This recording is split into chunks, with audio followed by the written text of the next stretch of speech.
Pai, eu quero abençoar a vida do meu irmão e declarar, ó Pai, que ele será um instrumento nas tuas mãos para abençoar, ó Pai, as nossas vidas, para abençoar a tua igreja. Usa o teu servo conforme a tua vontade, em nome de Jesus. Amém. Saúde a igreja, com a graça e a paz do nosso Senhor Jesus Cristo. Amém? Amém. Quero agradecer ao pastor Saulo, toda a liderança da igreja, pela oportunidade de poder ministrar a palavra, especialmente falar sobre missões, né? Pelas palavras do pastor Saulo agora há pouco, eu já vi que temos a mesma visão. Glória a Deus por isso. Eu quero convidar você então a abrir a palavra do Senhor na carta do apóstolo Paulo aos Romanos, capítulo 10. Carta aos Romanos, capítulo 10, a partir do versículo 13 até o 15. Deixa eu cronometrar a hora aqui para não exceder. Como somos apaixonados por missões, às vezes nos empolgamos, né? Então tem que cuidar do horário. Glória a Deus. Romanos 10, a partir do verso 13, diz assim. Vou ler um pouquinho mais. Desde o verso 9. Se com a tua boca confessares Jesus como Senhor, e em teu coração creres que Deus o ressuscitou dentre os mortos, serás salvo. Porque com o coração se crê para a justiça, e com a boca se confessa a respeito da salvação. Porquanto a Escritura diz: todo aquele que nele crê não será confundido, pois não há distinção entre judeu e grego, uma vez que o mesmo é o Senhor de todos, rico para com todos os que o invocam. Porque todo aquele que invocar o nome do Senhor será salvo. Aleluia. Como, porém, invocarão aquele em quem não creram? E como crerão naquele de quem nada ouviram? E como ouvirão se não há quem pregue? E como pregarão se não forem enviados? Como está escrito: quão formosos são os pés dos que anunciam coisas boas. Como crerão naquele de quem nada ouviram? E como ouvirão se não há quem pregue? Feche seus olhos. Amado Deus e Pai, é a tua palavra, Senhor. E a tua palavra é Espírito e é vida. Por isso, Pai, pedimos que teu Espírito Santo venha agora ungir os nossos ouvidos, tocar a nossa mente, para que tenhamos uma compreensão clara acerca da tua palavra, da tua vontade, do teu querer e dos teus propósitos para as nossas vidas e para nós como igreja, como comunidade do Senhor. No nome de Jesus Cristo. Amém. Glória a Deus. Então, conhecendo assim um pouquinho da nossa história cristã do Brasil, em 1858 chegou ao Brasil o reverendo Robert Reid Cayley. E nesse ano ele batizou o primeiro brasileiro pertencente a uma igreja evangélica. Em 1859 chegou ao Brasil o primeiro missionário presbiteriano. Nós temos raízes presbiterianas, né? Que foi o reverendo Ashbel Greenside, que veio dos Estados Unidos. Se pararmos para pensar, fazem apenas 159 anos o batismo do primeiro evangélico no Brasil. Apenas 159 anos. E hoje estima-se, pelo último censo, que somos mais de 51 milhões e 200 mil evangélicos no Brasil. Aqui em Londrina, alguém chegou em primeiro para trazer a palavra do Senhor, para trazer a evangelização. Nós conhecemos a história do reverendo Jonas Dias Martins. Muitos o conheceram pessoalmente, outros ouviram a respeito da sua história como ele. O livro Apóstolo do Pé Vermelho conta sobre isso, como foi feita a evangelização em Londrina e principalmente todo o norte do Paraná. Gente, a pé e a cavalo. Quanta diferença, quanto esforço, né, pastor? Mas o fato é que todos os grandes avivamentos da história resultaram em ação missionária. Porque fazer missão, como o pastor Saulo disse agora há pouco, é a razão de ser da igreja. É o propósito maior da igreja, é fazer missões. Porque missões é o bater. Eu ouvi essa frase e nunca mais esqueci. É o bater do coração de Deus, é fazer missões. E o tema da mensagem é justamente esse. Por que fazer missões? Eu quase que nem precisaria pregar aqui, pelo pouco que eu já ouvi, pelo pouco que eu já conheço a respeito da igreja.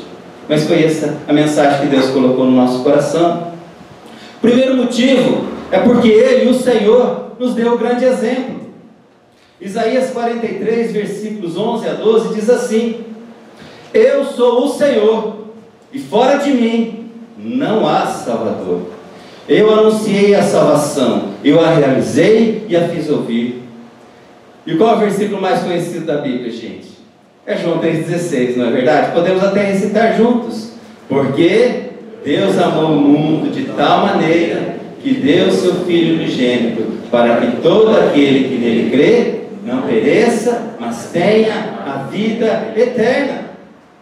Porque Deus amou o mundo dessa forma.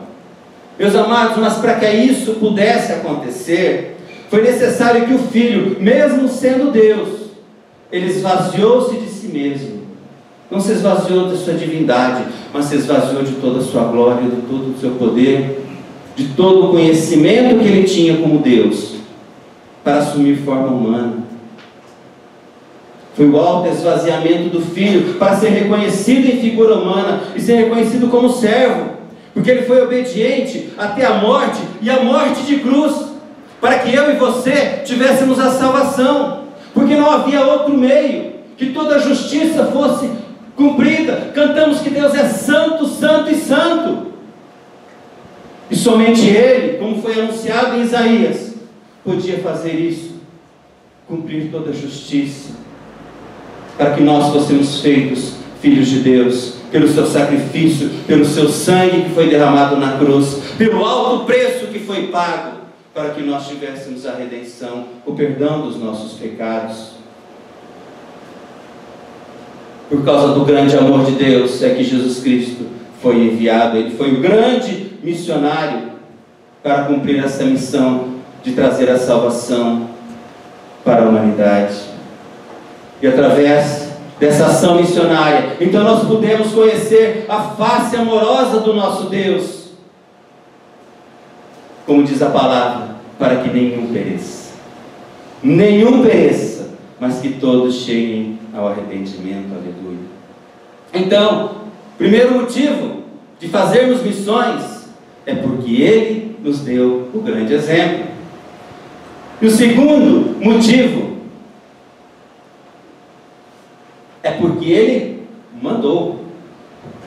Foi a grande ordem de Jesus Cristo para a sua igreja antes de ser assunto aos céus. Disse Jesus: ide por todo o mundo e pregai o evangelho a toda criatura. Está lá em Marcos 16:15. Em Atos 1:8: e sereis minhas testemunhas, tanto em Jerusalém, como em toda a Judéia, Samaria e até os confins da terra. Em Mateus 28:19: ide, portanto, fazei discípulos de todas as nações. É de todas as nações. Eu assisti uma palestra de Russell Shedd no dia 14 de agosto de 2015 sobre missões em Londrina. Não sei se vocês sabem, mas Shedd, ele é de família missionária. Ele viveu grande parte da sua vida em missões com os seus pais, né? Não teve escolha, né, para ser um missionário, né? Mas é um grande homem de Deus. E ele disse que a igreja brasileira tem falhado muito nesse id. Porque nos anos 80, nós tínhamos aproximadamente 3.000 missionários. E acreditava-se, pelo andar da igreja, pelas estimativas que se tinha de projeção da igreja, que o Brasil seria o grande celeiro de missionários para o mundo. Quem já ouviu a respeito disso? Eu cheguei a ouvir a respeito disso na época. Mas o fato é que a igreja brasileira de fato cresceu. Hoje somos 51 milhões. Já passa disso. Esse censo já tem algum tempo. A igreja quadruplicou. A igreja enriqueceu. Construímos grandes templos. Mas o número de missionários, para vergonha nossa, é que ele não aumentou. Não aumentou. As igrejas hoje, de modo geral, estão cheias de atividades, fazendo muitas coisas, reuniões, eventos, festas. Não que isso seja ruim. Tudo tem o seu lugar, tem o seu propósito e é bom. O problema é esquecendo-se de fazer aquilo que Jesus realmente nos mandou fazer, que é ir até os confins da terra. Nós achamos, aqui andamos em Londrina, acho que só do caminho de Biporã para cá deve ter passado por umas 10 igrejas, né? Mas o fato, gente, é que aqueles que estudam missões, eu estava ouvindo Margareta de Vardana numa palestra recentemente, passou algumas estatísticas para nós que é de doer, desculpa a expressão, porque aproximadamente quase 50% da população mundial ainda não ouviu uma explanação consistente do Evangelho. Muitos nem sequer ouviram falar de cristãos ou de Jesus. Outros ouviram falar de que existem cristãos e têm alguma noção sobre Jesus, mas uma explanação clara do Evangelho, do plano de salvação, quase metade da população mundial ainda não ouviu falar. Principalmente em lugares como a Índia e, de modo geral, toda a Ásia, Indonésia e toda essa região, onde está a maior população mundial do planeta ainda hoje. E a igreja muitas vezes fica aqui na sua Jerusalém, se quer sair dos seus muros, né? O pastor falou, nós temos que sair para fora. A igreja tem que refletir a sua luz, não debaixo da mesa, mas na candeia, onde todos vejam. Esquecemos, e a igreja brasileira tem se esquecido, que este Evangelho do Reino, como disse Jesus Cristo em Mateus 24:14, será pregado a todas as nações, para testemunho de todos os povos. Então, só então, queridos, virá o fim. Todos nós temos a expectativa da volta de Cristo. Glória a Deus por isso, Maranata. Mas esse Evangelho do Reino é necessário ser pregado a todas as nações. Então virá o fim, é o que Jesus nos orientou.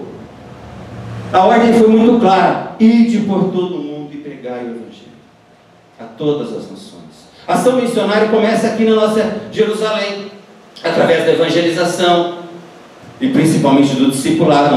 Não basta você falar, você tem que trazer a pessoa para junto de si e andar com ela. Isso é discipulado. Não basta ele saber que existe Jesus, você tem que andar com ele. Através do discipulado. E vamos além da nossa cidade, além da Judéia, da nossa Samaria, ou seja, do nosso estado, do nosso país. Nós temos que ir. Isso envolve a responsabilidade da igreja de enviar missionários em territórios específicos, como o sertão nordestino. Quando a gente ouve estatísticas, e vocês devem ter essas estatísticas sobre o sertão nordestino, gente, é um absurdo. Muitas cidades que não tem sequer uma única igreja evangélica aqui no nosso Brasil, que está do nosso lado. E a gente trombando com igrejas a cada esquina na nossa região. Isso é muito duro, mas é uma realidade. Mas seja também em povos isolados como índios, quilombolas, ribeirinhos, aqui no nosso Brasil, quanta necessidade. Sem falar das missões transculturais, que ir às nações. Mas o fato é que ninguém vai à guerra às suas próprias custas. Palavra do apóstolo Paulo. É necessário que a igreja tenha responsabilidade de enviar e cuidar. Alguém manda um filho estudar fora, por exemplo, e abandona ele lá, você se vira aí? Não, você vai cuidar do seu filho, você vai saber como ele está, você vai acompanhá-lo. E muito mais ainda quando você envia para a guerra. Precisa ter todo um suporte por trás, amparando, cuidando, dando logística, sabendo dos problemas, das dificuldades. Eu gosto da expressão de que a igreja é como aqueles que estão segurando a corda enquanto o missionário está descendo no fundo do poço. Ninguém quer ir no fundo do poço, não é verdade, pastor? Ninguém quer ir. Mas a igreja tem esse papel de ser aquela que está constantemente segurando as cordas. O missionário sabe que ele está guardado por suas orações, por suas contribuições, mas principalmente porque você está olhando para ele, você está atento a tudo o que está acontecendo. O missionário, gente, ele deixa sua casa, sua família, sua igreja, seus sonhos pessoais, porque muitas vezes, e eu diria que na vida do missionário isso é maior do que os seus sonhos pessoais. Mês passado enviamos a Isabela Kenny lá para a fronteira está na China, com a fronteira com a Coreia do Norte. Eu sei que tem pessoas aqui que têm apoiado ela. Chega quase que, e é quase que incompreensível na mente natural entender um chamado como o dela. Trabalhar numa das regiões mais perigosas para cristãos do mundo, mas não abre mão, não abre mão. Glória a Deus por isso. Mas a igreja tem essa responsabilidade de estar cuidando, de estar junto, porque eles vão ter que aprender a cultura, vão ter que aprender a língua, vão conviver com gente que não entende, vai ter que manifestar um amor incondicional com gente marcada, sofrida. Imagina, por exemplo, norte-coreanos, gente desconfiada. Vai manifestar um amor sem receber nada em troca, um amor totalmente ágape. Fora toda a perseguição em lugares hostis, sujeitos a enfermidades, sem infraestrutura e os recursos que nós temos aqui, se colocando verdadeiramente em lugar de risco. Temos uns missionários que estão lá na África, e como foi duro quando Wesley, há 2 anos atrás, esteve aqui e falou da morte de uma missionária que estava lá no campo, que era uma missionária americana, por causa de problemas, gente, de picadas de inseto. Mas é um lugar que não tem recurso, né? E durante esse ano recebemos a notícia que outro missionário veio a falecer. E Deus tem controle sobre todas as coisas, nós cremos nisso. Mas são riscos. O Simon, que nós citamos aqui no exemplo, que veio dos Estados Unidos para o Brasil, ele ficou cerca de 7 anos no país, mas fez toda a diferença, fez uma diferença que nos alcança ainda hoje. A ação missionária daquele homem. Quando ouvimos relatos, como temos uma parceria missionária que está lá na Turquia, o Conselho Missionário chorou no final do ano passado, quando eles começaram a contar as experiências de conversões, com sonhos, de pessoas procurando, etc., mas também de todo o sofrimento da opressão daquela cultura, principalmente para Márcia, como mulher, que era professora, deixou tudo aqui no Brasil e foi para aquele lugar, mas tem que se sujeitar a toda a cultura. Então são coisas que nós muitas vezes não queremos abrir mão, mas tem gente abrindo mão de tudo isso para levar o amor de Deus. E a igreja não pode ficar insensível. A igreja tem que estar atenta a tudo isso, estar cuidando, estar orando. E o que eles mais pedem é oração, é oração, é oração e intercessão. O Wesley fala que quando ele sai do Brasil e entra ali na África, ele está em Guiné-Bissau, eles cuidam de uma escola com mais de 800 pessoas. E tem ainda uma base lá com mais de 30 missionários. Sente claramente, quando passam as fronteiras, o peso espiritual. Pastor, é sensível, é na pele isso. O peso espiritual quando você entra no país. Então eles estão na batalha de frente, gente. Estão na guerra. E nós, como igreja, temos que estar intercedendo para que essas cadeias sejam vencidas. Portanto, a igreja tem que ser responsável, tem que ser comprometida, porque ele fica lá isolado. Ele precisa de apoio, ele precisa de encorajamento, ele precisa principalmente de intercessores. Precisa de mantenedores, porque ele come esse mês que vem também todos nós, não é verdade? Tem as suas necessidades com seus filhos, com sua família, enfim, o cuidado da igreja precisa ser um cuidado constante, um cuidado permanente. E, infelizmente, quando a igreja passa por alguma dificuldade, o que temos visto é que o primeiro lugar que eles tiram dos missionários e deixam lá. Ninguém faz isso com seu filho. Ninguém faz. A igreja não deveria jamais fazer isso. Então, Deus nos deu um grande exemplo, Ele nos mandou ir, e por fim, Ele nos abençoa grandemente, quando entendemos isso, e quando nos envolvemos com isso. Espiritualmente e materialmente, experimentamos a bênção de Deus nas nossas vidas, quando nos envolvemos com missões.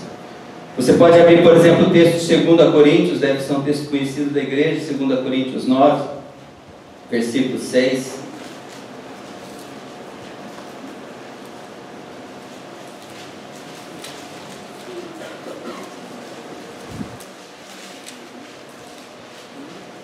Onde o apóstolo Paulo diz assim, 2 Coríntios 9, 6, isto afirmo, aquele que semeia pouco, pouco também ceifará, e o que semeia com fartura também, cada um contribua segundo tiver proposto no coração, não com tristeza ou por necessidade, porque Deus ama a quem dá com alegria, gente. Deus pode fazer-vos abundar em toda graça, a fim de que, tendo sempre em tudo ampla suficiência, superabundância em toda boa obra, como está escrito, distribuiu, deu aos pobres, e a sua justiça permanece para sempre.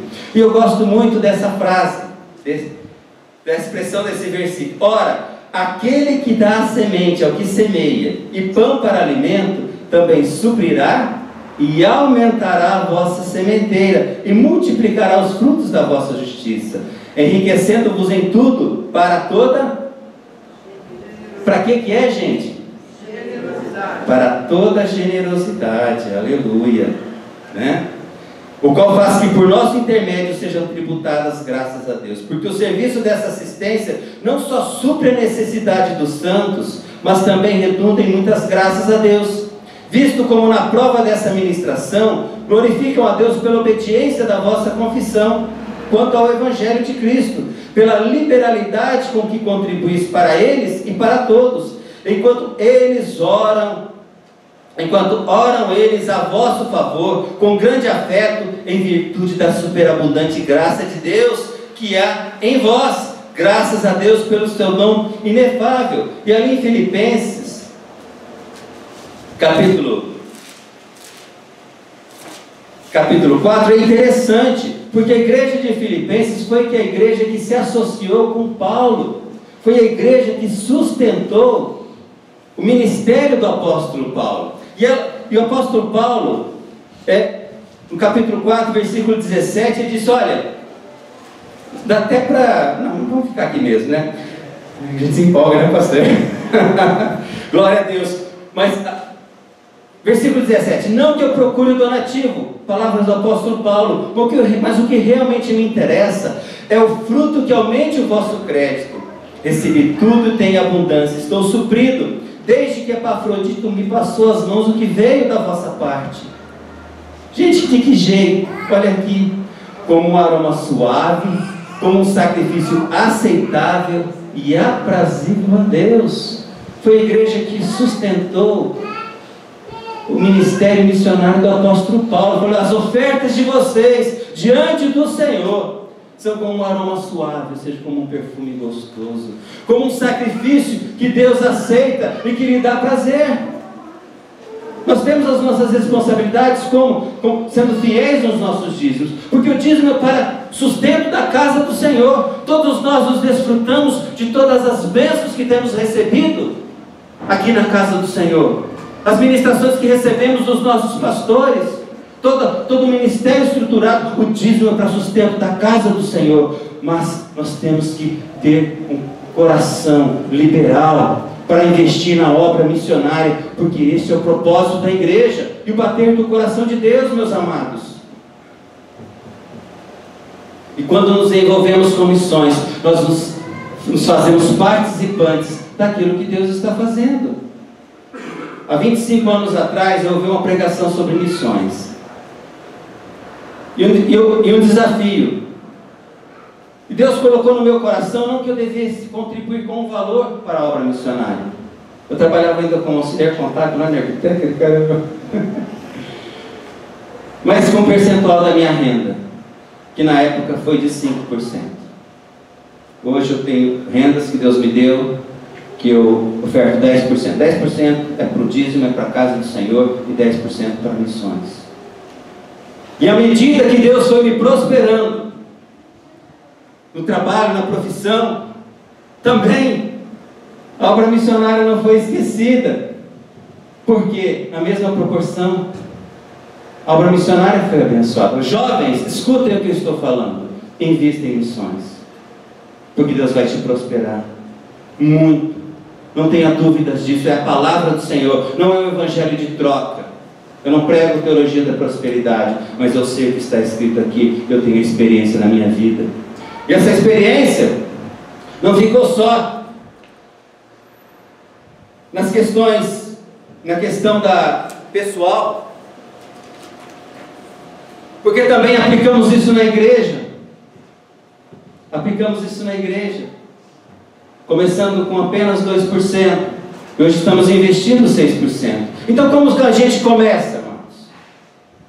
Como que a gente começa a se envolver com missões? Vocês já estão envolvidos, glória a Deus por isso. Mas reafirmando o que o pastor disse, é tendo esta compreensão, que a missão da igreja é fazer missões. Tem que mudar a nossa cabeça. Tem que mudar a nossa cabeça. Precisamos entender isso.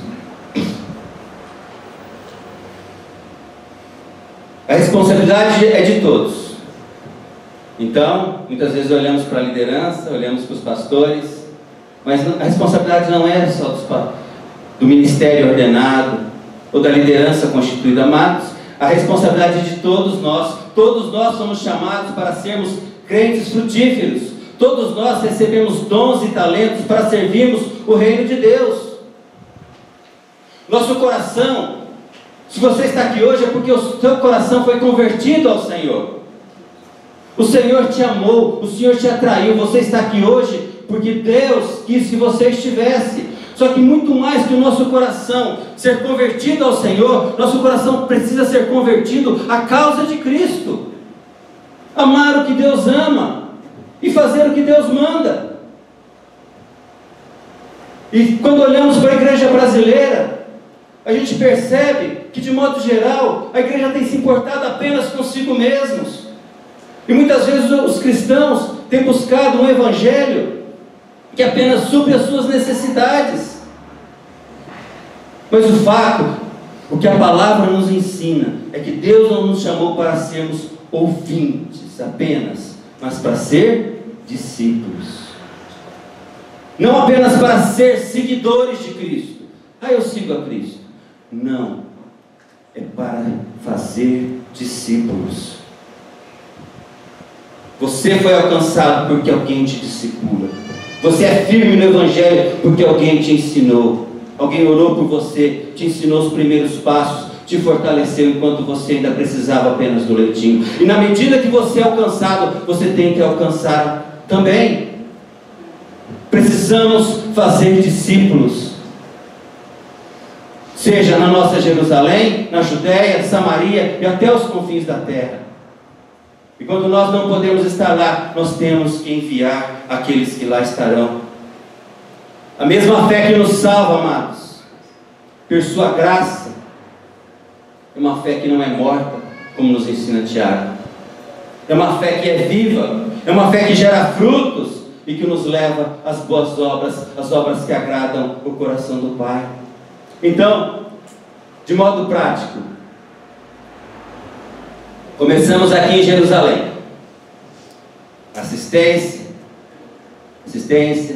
e serviço na nossa comunidade. Seja cursos profissionalizantes, isso a gente usa muito em Biporã, não sei como é aqui. Então nós temos várias frentes de assistência, cursos de corte e costura, de informática, que atrai as pessoas para a igreja, que você começa a ter relacionamento, dança, também programas de alimentação, como temos o Cesta Verde, Cestas Básicas, que você não entrega o alimento, mas você vai lá, fala do Evangelho, fala de Jesus para aquela família, ora com ela, pergunta como está.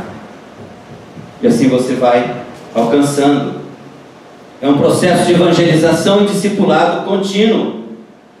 Mas, para cumprir o propósito da igreja, que é até os confins da terra, é principalmente através da adoção de missionários transculturais.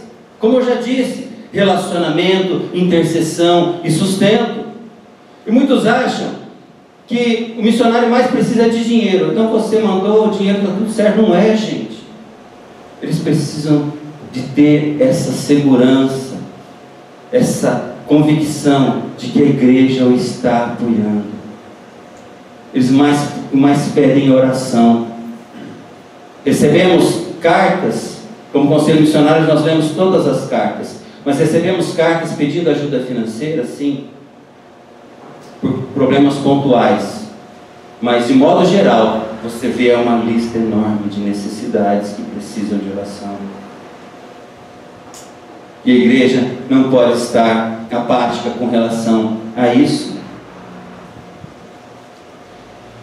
Muitas vezes achamos que como igreja, que não tem sequer uma parceria missionária. Mas nós não temos como sustentar um missionário. Mas não é assim que funciona. Atualmente os missionários são ensinados a ter várias parcerias, que seja de R$200, R$300, R$500 com a igreja. E para uma igreja, olha, bastam 30 pessoas dando R$10, você já tem R$300. A maior parte das parcerias que nós temos está entre R$300 e R$500 lá em Biporã. Por quê? Porque o missionário tendo várias parcerias, ele está em relacionamento com várias igrejas. Várias igrejas estão orando por ele. E se uma igreja, por uma necessidade ou outra, falhar, ele não fica desamparado. Então não é sábio, não é inteligente uma igreja, não, nós vamos sustentar você. Você pode ir. Por quê? Se por algum problema essa igreja não mandar o que ele necessita, ou parar de orar por ele, ou se esquecer dele, ele está sozinho no ministério. E infelizmente temos tido a notícia de que somente neste ano, mais de 1000 missionários voltaram para casa ao redor do mundo. Uma notícia triste que a gente tem ouvido. E especialmente no Brasil, eu não sei, não tenho estatística brasileira de quantos voltaram, mas nós temos uma parceria nossa que voltou. Não foi por falha nossa, porque nós, mesmo depois que ele voltou, nós continuamos mantendo a parceria dele, porque queremos que ele volte para lá. Ele estava na Bolívia. Mas ele foi necessário ele voltar, porque muitas igrejas, por causa da crise, pararam de contribuir e ao ponto dele não conseguir se manter. Isso é muito triste. Então, e aí outra coisa que fizemos em Biporã, como eu já citei, foi passar da arrecadação da igreja, passamos a investir em missões. Primeiramente com 2%. Gente, isso foi há 9 anos atrás. A igreja sempre teve uma preocupação com missões, como vocês têm hoje. Na época nós tínhamos 3 missionários. A Márcia, que já era, e o Ricardo, que já eram lá de Biporã, já os conhecíamos. Tinha um missionário, Igor, que era da nossa igreja, e o outro missionário, Pablo, que estava lá no Peru, hoje é um dos pastores da nossa igreja. Depois de 12 anos no Peru ele voltou, e hoje é um dos pastores da nossa igreja. Eram as 3 parcerias que nós tivemos. Foi formado o conselho missionário, a igreja passou a investir 2%, e o conselho missionário passou a falar de missões de uma forma constante para a igreja. Pelo menos 3 eventos, 2 finais de semana e uma conferência missionária. De 3 parcerias missionárias que nós tínhamos, hoje nós temos 27 parcerias missionárias. 27 parcerias. Simplesmente com uma mudança de mentalidade. Entendendo a igreja de uma forma geral, aquilo que o pastor colocou hoje, que está no coração dele, na visão dele, e que é a visão que vem dos céus, que é a visão de Deus. Então nós podemos fazer isso. Então, nossa sugestão, não sei se vocês têm já um conselho missionário, mas pastor, vale a pena. gente que vai ler as cartas, que vai conversar com os missionários, que vai preparar os materiais a serem divulgados na igreja, falar das necessidades, ter esse relacionamento com os missionários. É importante ter um conselho missionário, independente do conselho da igreja, da liderança da igreja, gente que respira missões, que ama missões, que se envolve com missões. Então nós temos a oportunidade como igreja de resgatar o princípio do avivamento, porque o avivamento, todos os grandes avivamentos da história redundaram em evangelização, em alcançar vidas. E nós, como igreja brasileira, temos que voltar às nossas origens e cada vez mais nos envolver com missões. Vocês estão envolvidos em missões, glória a Deus por isso, mas a gente pode se envolver mais. Amém? Sempre podemos envolver mais. E como convertidos ao Senhor, vamos nos converter também à causa do Senhor. Amar o que Deus ama e fazer o que Deus manda. Amém? Amém. Glória a Deus. Convido a igreja a se colocar em pé. Vamos estar orando.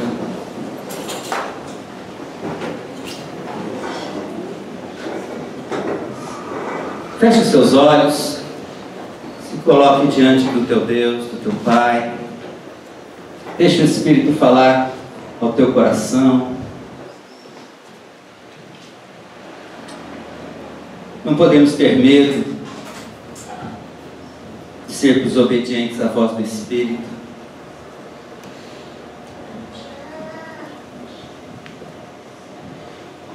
Amado Deus e Pai, graças te damos, Deus, por teu grande amor com que nos amou. Obrigado, Senhor, porque o Senhor rompeu os céus e nos enviou Jesus Cristo para que hoje fôssemos feitos justiça de Deus, não por nós mesmos, porque somos indignos, mas por causa daquele que nos amou e pagou o preço de toda a justiça, de um Deus que é santo, santo, santo. Por isso, Pai, no nome de Jesus, que teu Espírito Santo tire de nós todo o coração de pedra e nos dê, Senhor, cada vez mais um coração sensível à tua voz, para amar o que tu amas, fazer o que tu queres, ser obediente ao teu querer e aos teus propósitos nas nossas vidas, na tua comunidade, no teu povo, Senhor, no nome de Jesus Cristo. Fala, querido Espírito Santo, a cada um quais passos o Senhor quer que dá. Levanta aqui nesta manhã, Senhor, intercessores, pessoas comprometidas, que orem 2 minutos, 5 minutos ou 10 minutos por dia por missões, que não esmoreçam, que sejam firmes neste propósito de dar cobertura àqueles que estão nos campos avançados, no nome de Jesus. Coloca no coração aqui também pessoas que se envolvam financeiramente, que deem o suporte material tão necessário também para aqueles que estão nos campos avançados, no nome de Jesus Cristo. Levanta aqui pessoas que têm o desejo ardente de trocar correspondência, de saber, de conhecer, de se relacionar com os missionários, de levar a tua igreja às necessidades. Pai, no nome de Jesus, vai movendo o teu Espírito, inflamando o teu povo para um compromisso cada vez mais sério, mais profundo, para alcançar os povos para o Senhor. No nome de Jesus Cristo, te agradecemos, Pai, por cada vida que aqui está, Senhor, porque são vidas preciosas do Senhor, chamadas para frutificar no teu reino. Abençoa cada um grandemente, Pai, no nome de Jesus Cristo. Amém e amém. Glória a Deus. Pastor.